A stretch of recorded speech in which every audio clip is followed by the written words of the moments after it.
Unknown cats coming into a cat's territory is really stressful for cats, so you need to introduce your new cat to your resident cat or cats properly. Cat intros are complicated, so I'm breaking down each step into detailed but manageable, digestible parts over a series of videos so you can watch each part as you're ready. No need to rush this, and actually, you shouldn't rush this. That's a really bad idea. Today, we're covering how to have them visually meet for the first time. As your newcomer settling in, you can begin to visually introduce them to your resident cats. But for those of you who are just starting here and didn't see the end of part 2, we're skipping any feeding near the door. That's outdated advice, and we're starting to move away from it for a couple of reasons that are really important for you to understand. First, cats don't like eating near other cats. It's very stressful as they're solo hunters and not social eaters. Cats eating out of the same bowl is often a territorial behavior because the cats want to eat all of the food themselves. It's not a cute, heartwarming thing that it's made out to be on the internet. It's making them way stressed, and that's the opposite of what we want to do with this process. Second, it's easy to misinterpret how they're doing. Your cats may be eating near each other, but still be really uncomfortable. They may just like snacks, which is something I can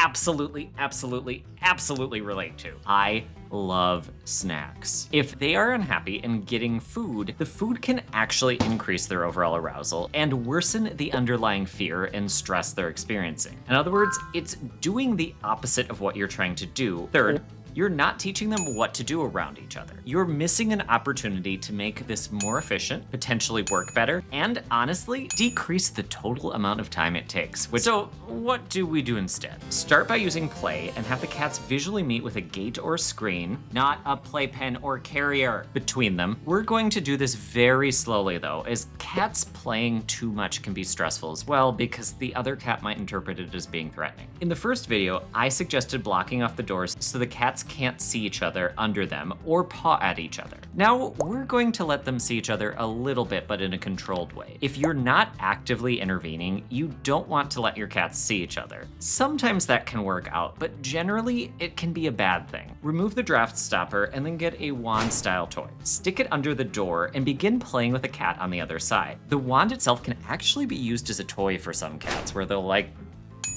going and pawing at it exactly like this. Poutine is giving me a very weird look right now. Sorry, Poutine. Another option is using a toy on a wire like the Cat Dancer, which is a favorite of Poutine and Prozac, and they both fully endorse the Cat Dancer. If your cat isn't interested, try draping a towel over the door, or use a sheer fun for cats, and move it around under the towel. A bit more complicated, but you can also make a puppet theater like I suggested in my Recycled Toys cat video. Just don't add too many holes as we don't want them to fully see each other yet. Another option is making a barbell style toy using two cat toys tied together using a sturdy string. This one comes courtesy of Marge and Doris, two cats I've been helping to integrate and plotting to kidnap.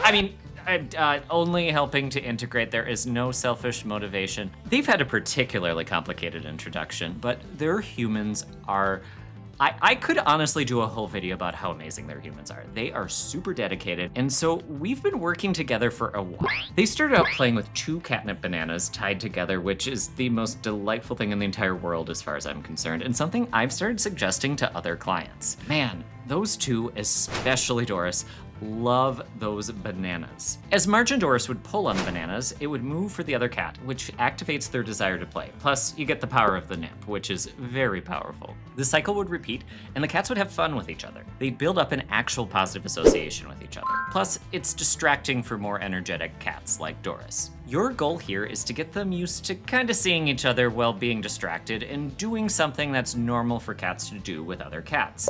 Playing. Playing helps them build a positive association much better than feeding does. You may have to try different things to try and get them playing, but it will be worth it. Remember, just because your cat doesn't play right away doesn't mean that they don't like playing. And if they really are having a hard time with it, and they're normally very playful, that may mean that you need to adjust things a little bit. The one toy that I don't suggest using here is a laser pointer. I'm not getting into the debate about laser pointers because that is a whole thing in and of itself, but they don't allow the cat to to ever catch the red dot, and specifically in this situation, it could cause the cats to become frustrated. We don't want that during an introduction. That's the opposite of what we're trying to do. As your cats get used to playing with each other, you can let them see each other a little bit more with a barrier between them, such as a full door height pet gate. You can do this by using a piece of cardboard to visually block them from seeing each other and then lifting it slightly, or you can have a door between them that you open partially. For this particular part of the process, it's really important that you're giving them things to do during these meetings. Start out with the cats as far apart as possible. If you can't do that due to the layout of your home, this is a do your best situation. Don't stress too much or don't go and knock down a wall. That's a little bit extreme. Now, if your cats dart to the door or want to do something close by, pick a different distraction. The only thing you can't pick is just feeding them near each other or just tossing treats at them.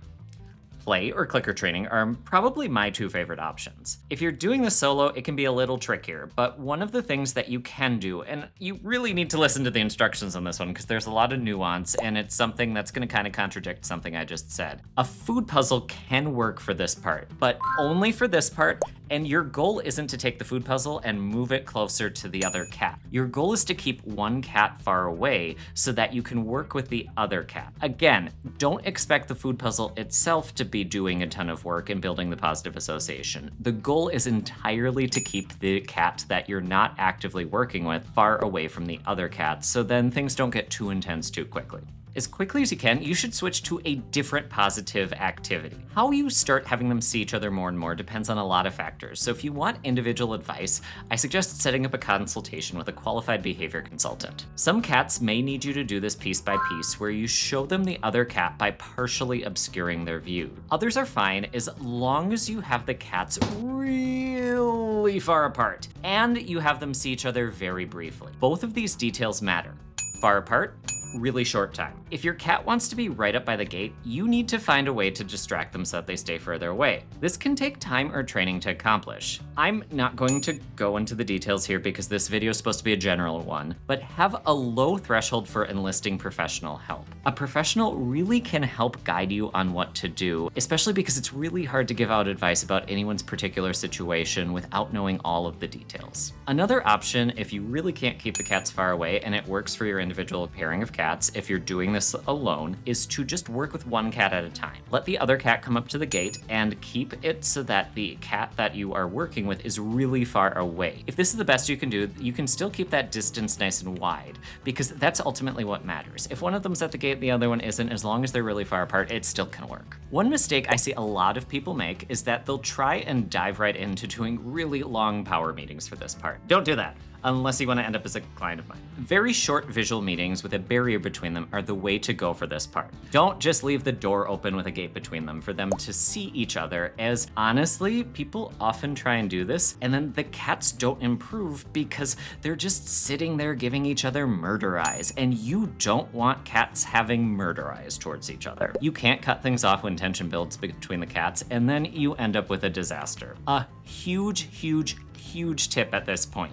Staring. It's very threatening for cats. Leaving the gate up and having the cats stare at each other is not helping build their relationship. Actually, you really should be taking staring very seriously. It's probably the most common piece of body language that I see people miss when doing an introduction that they don't take seriously enough. You have to keep an eye on what's happening. I know that's not super appealing to hear, but if you want this process to work, then you need to be actively involved. They can look over on occasion, but it should be brief, and they should turn back to whatever it is that they're doing. Actually, going back to the not feeding cats near each other thing, that's a common problem I see when people try to feed their cats near each other during this process. The cat will be sitting there and will be like, that's not a relaxed cat. They're not building a positive association if they're constantly looking up. They're feeling threatened. If you're noticing that the cat is looking up a lot, they're probably nervous, even if they're having somewhat of a good time. You should take steps to adjust the intensity of the meetings. Remember, you need to go gradually. It may mean that your cat can only have the amount of time they see each other increased by a few seconds at a time. Your cats get to decide the speed that you go at. You don't. it's up to your cats. Pushing them is going to result in failure, stress for everyone involved, or needing a professional to fix it. I'm gonna give you one of my top tips that I tell clients. You want to be bored with this process. It should seem like you're doing this way too slowly, and nothing really exciting should happen. Be excited about not being excited. Bored is good. I know it's not fun to hear about how much work you need to do, and that a passive introduction may appeal to you. Trust me when I say fixing an introduction gone wrong is so much more work than doing this right from the start. Now, you may be wondering how many times a day should you be doing these meetings? That depends on your schedule and if you can do the meetings without rushing them. You may notice that I'm focusing on having you do these meetings really well. Think of this like a class from college or elementary school or high school or wherever. You don't get credit for just showing up in this class. You're being graded on how you do it.